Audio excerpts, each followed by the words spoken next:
Only fools would walk away, but we're standing here today.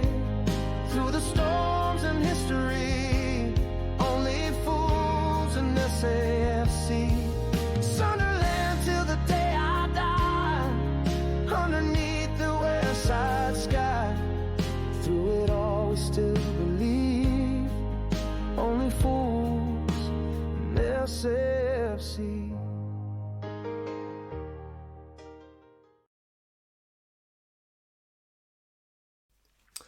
Hello, how are we getting on? Hope you're alright. Hope you've had a really, really good week. I hope you're looking forward to an even better weekend. And what a week it's been at the club. You know, things just seem to be going from strength to strength at the minute. Started on Wednesday, you know, that sign of Granit Xhaka. Still something I cannot really get over, really.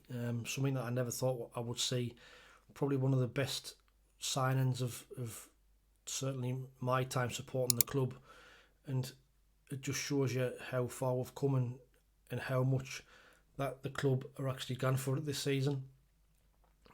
It's like on another level. It really is.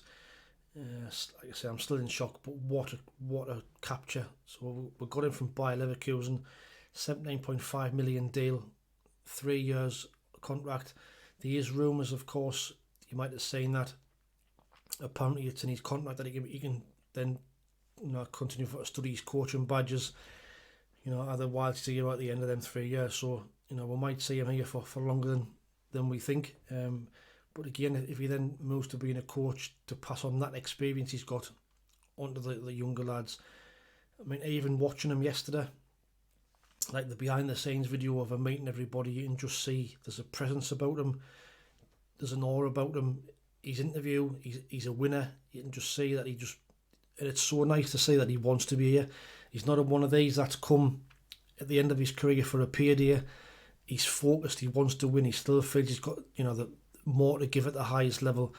And I cannot wait to see him in a red and white shirt on the pitch. It's going to be amazing. So, Granit Xhaka, brilliant signing. Well, it's absolutely a fantastic signing.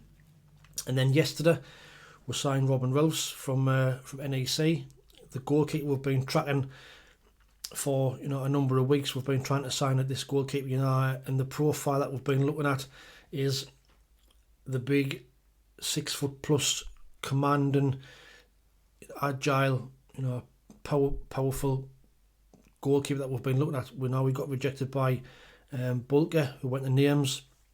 We then tried to sign Petrovic, who we couldn't get, went to Bournemouth instead. And then this one yesterday came out of the blue, really. I mean, it wasn't really one that we've been linked with for weeks and weeks. There was like an interest declared, and then we seemed to get the job done. And he's here signed yesterday, £9 million, £2.5 million add-ons on a 5-year contract. Now, he's a one like a majority of the signings that we've seen this season in the close season we didn't really know much about. So, as you do the usual. Again, you get on Wikipedia and see if you can find out some information. So he's 6'4", he's only 22-year-old. Last season was his breakout season for him. So he's only played 42 career games in total. He played 33 games last season and 9 games the season before for NEC in the Eredivisie. Now, I'm just getting some of his stats. You know, when you're doing some research, and in the 2024-2025 season, he averaged 1.63 crosses stopped per 90 minutes, almost 17.56 passes completed per 90 minutes, and his defensive actions outside the penalty area 1.4 per 90 minutes. So, you know, it's a great signing, another one that's this future prospect, you know, and it still kind of fits in with the model of buying these young players. We're getting him for £11.5 million. If he comes over here and he has a good season, you know, what's he going to be worth in the future? For a goalkeeper, he's still really, really young, and I think he'll help Anthony Patterson. He'll bring Anthony Patterson on, and he's going to be our new number one, I think. So I expect him to start the season, and it'll be nice to have that competition for Anthony Patterson.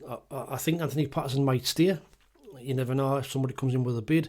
How will he feel? It's suddenly becoming dislodged as number one. He's been our number one keeper now for about 4 years, so he might feel a bit hard done to.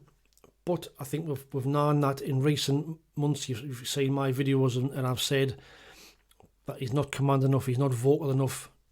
Yes, he's a really, really good shot stopper, but he's kicking, he's passing, leaves a lot to be desired. In the Premier League, you need a goalkeeper who's also good with the feet, and at the moment, he isn't that. But it's now time for him to fight and knuckle down and improve and kick on again, because Robin Roefs is going to be our number one. Like I say, 22, 6'4", fits the profile perfectly, and I'm really, really pleased with getting this one done, because I was a bit worried about that goalkeeping position. I would have been fine starting with Anthony Patterson in goal, because of course in the Premier League he can only get better the more games he plays. But we've now got that commanding goalkeeper that we've wanted, the big physical presence in the box. And looking at some of his highlight reels, he's pulled off some fantastic saves last season. I think he even got player save of the season last year in the Eredivisie. But that, as a whole so far in the close season, that takes our spending to 136 million quid. Now Enzo the fee 19.3, Habib Diarra 30 million. We've also signed Matthew Burns, the young centre midfielder from Coleraine, Noah Siddiqui, Union Saint-Gilloise, Ronaldo on a free transfer, Chemselde Talby 19.5 million, Simon Adingra 21 million. We've got Isaac Allen, another young goalkeeper from Lincoln, on a free transfer. Granit Xhaka, signing of the window, not just for us, but I think for the entire Premier League, the signing of the window.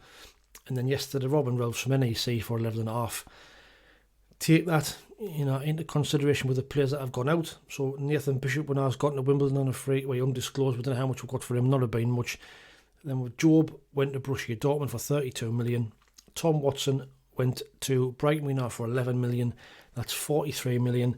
So, overall, we've spent about 90 million quid.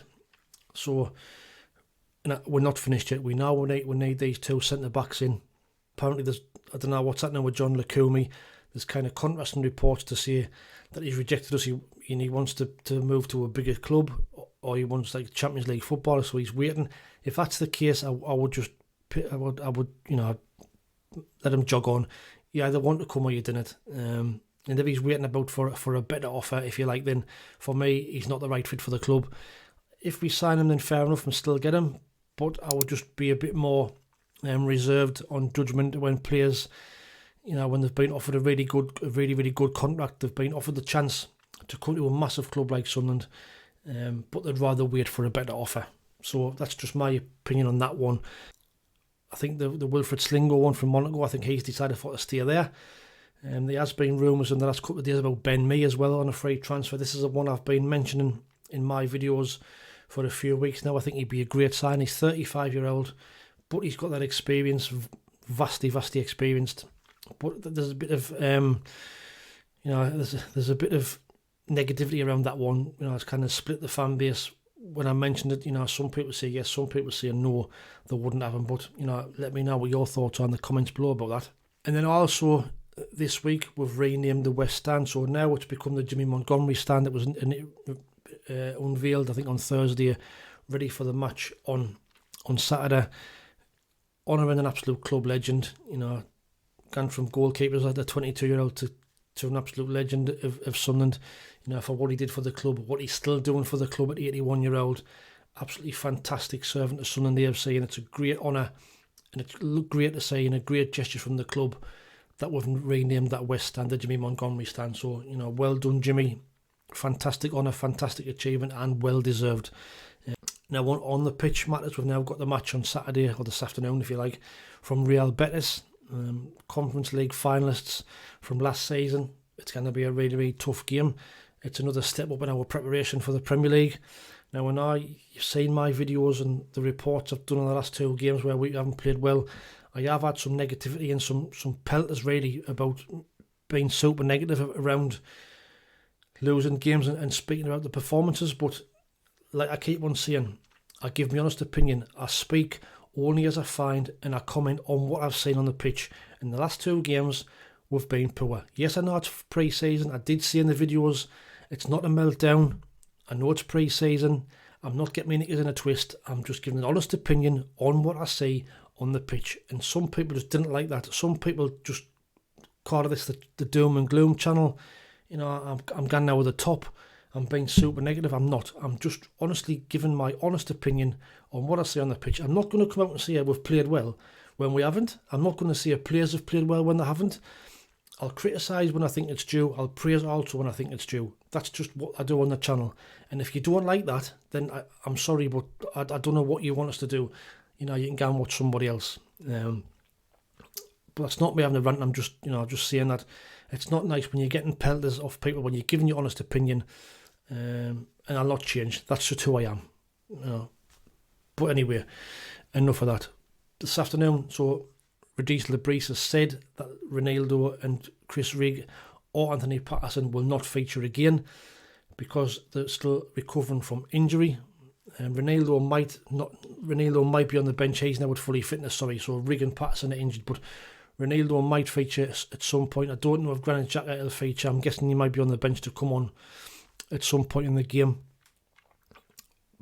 But we'll probably see the same kind of 11 that we've seen starting in the previous few games. You know, it'll be probably Moore in goal, Trey Hume, Dan Ballard, Jensen Seelt, Niall Huggins will probably start, I would have thought, this afternoon.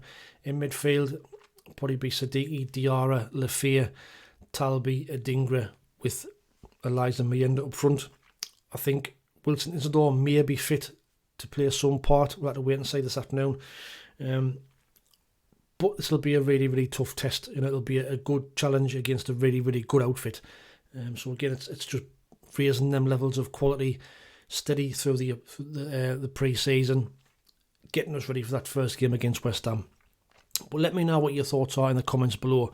You know, what's your thoughts on the week? What's your thoughts on Granit Xhaka? If you're like me, you'll be still on cloud 9. And what's your thoughts on the new goalkeeper, Robin Roefs?